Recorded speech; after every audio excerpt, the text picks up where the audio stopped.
Hi, everybody. This is Shannon, and I have Michael with me here as well. And today we wanted to talk with you about something that we've been getting a lot of questions about lately, and that's life insurance. And so we thought it might be helpful to give you a little life insurance 101. Thanks, Shannon. Just to start off, I was listening to Mark Cuban last night. And of course, for those of you who don't know who Mark Cuban is, he owns the Dallas Mavericks and is also featured on Shark Tank. But, he had a positive message for America. We know, obviously, these are tough times. People are getting laid off, losing their jobs. But, he looks at this and says, we're going to come out of this better. We're going to be America 2.0. And I really kind of took that to heart. And it made me start thinking about, my last 30 years in the insurance business and how life insurance has evolved really over the last, 100 years or so. And the pandemic that I think impacted life insurance the most was the AIDS epidemic. And that when that came about, there were a couple of things happening. Number one, there were high interest rates in America. So traditional life insurance that we know as whole life was having a hard time competing with other investments.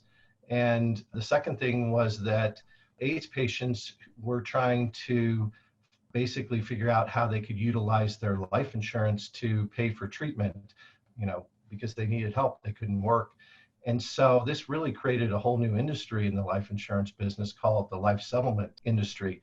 But it was really a big change for the industry, and we saw all sorts of new products come about because of this. So certainly one of the things, we'll kind of walk through all the different types, but to give you some perspective on how this industry has evolved.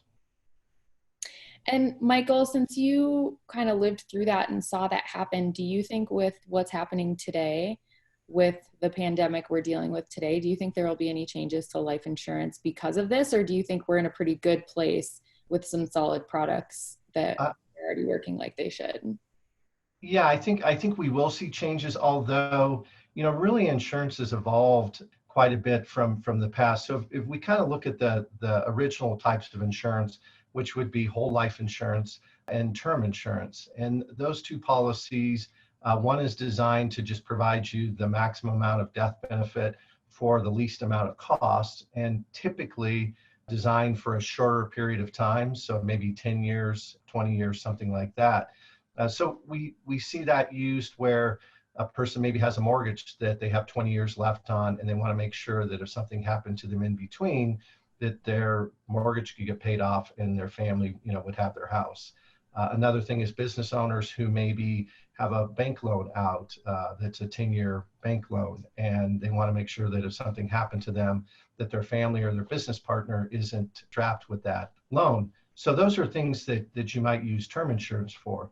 Whole life insurance was really designed to be a policy that would stay in effect for your entire life. That's the whole point of whole life. So these policies, both of those policies have guarantees. They're both designed to make sure that if you keep paying your premiums, that your coverage is going to stay in force.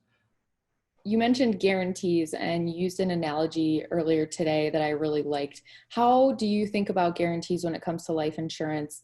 I know a lot of people don't always understand the terms that we use in the business. And so how can you kind of break that down? Yeah, Shannon, I was thinking about it yesterday, and, when we were in grade school, most of us, our parents, once in a while, it could be our mom or dad, mine, it was my mom, would make us lunch a lot of times to take to school.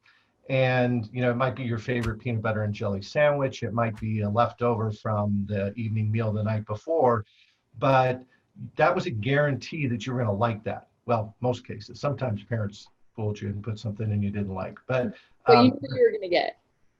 exactly. You know what you're going to get, and for the most part, you're going to like it because your parents typically aren't going to put something in there that you didn't like. To us, that's how I think of a guarantee. Something that is going to be there. It's obviously a little more formal in the insurance setting where they are contractual guarantees. So as long as you make those premium payments, that policy is going to stay in force.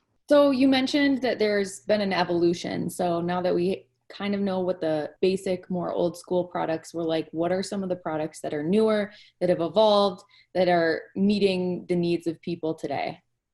So after, we talked about the high interest rates of the 70s and early 80s, insurance companies came out with what they call universal life.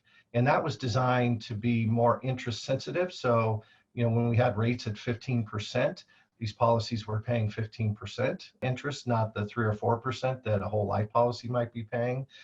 So it was designed really to be more competitive. And then over the years, we've seen different variations of universal life. We saw the addition of variable life, which literally took life insurance and added mutual fund components to it. A little more risky, but that was available. Then we saw indexed universal life come out, which basically ties the growth of the cash value in the policy to an index like the S&P 500 or some other stock index. We also have guaranteed universal life. So kind of back to that whole life, you can buy a guaranteed product in universal life that might be a little bit less expensive than whole life that guarantees the death benefit. But you can pick how long you want the death benefit to be guaranteed. So, today the products that we have out there, kind of going back to that school lunchroom, looks to me a lot like what a college cafeteria looks like. I was really amazed when I went to do a visit with my daughter for college and saw, you have all these food stations and you can basically go and get kind of whatever you want for lunch, from a different station. And that's how life insurance has evolved into, there are products out there that you can really design to fit whatever specific need, income, bracket or budget that you want to be able to use, how long you want it to be. So there's a lot of flexibility out there with today's life insurance products. For people who understand that they have flexibility, but don't necessarily understand their options or don't have a really good grasp on how these products work in the market, what would you recommend? What's some advice that you would give when, your everyday individual is looking for the right insurance policy for them? Yeah, I think when, as we said, if you're looking just for maximum death protection for a period of time, while your kids are growing up or, while they're in college or again, while you're paying off your mortgage, then term insurance can work really well. We do encourage people to look if they're able and they're in the right age bracket to buy 30-year. It's a little more expensive than a 10 or 20-year, but at least it's going to be there for a long time because believe me, 10 years and 20 years creep up and kind of fly by. Because the one downside to these products on the term side is that, if you were paying $500 for a product a year for $500,000 today, 20 years from now, that premium might go up to $4,000. So it can be really a significant increase. So for those types of things, we think term can work really well. But for somebody who really looks at insurance and says, we need this or I want this for the rest of my life, then looking at the cash value policies can be very attractive. Also, we see people using these policies to supplement income in retirement so that they can take money out of the policies once they reach retirement age and use that to support their lifestyle.